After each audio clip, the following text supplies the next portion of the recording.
Wana agagalatul doloon isaa lagamee ture. Bakka qabsoo bare ifi guddate dirrawaa keessa ture.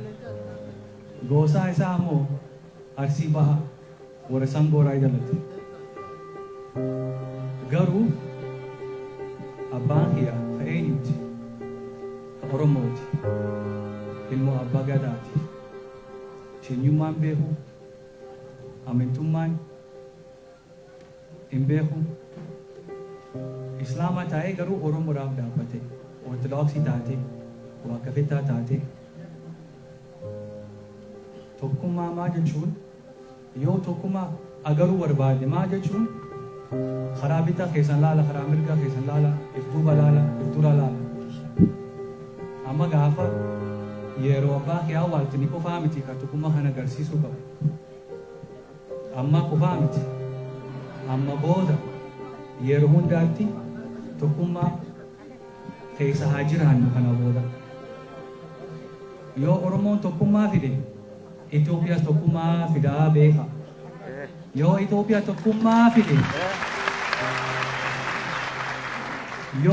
tokkummaa fide Afrikaas tokkummaa fidaa beekaadha. If danda'uu qabna.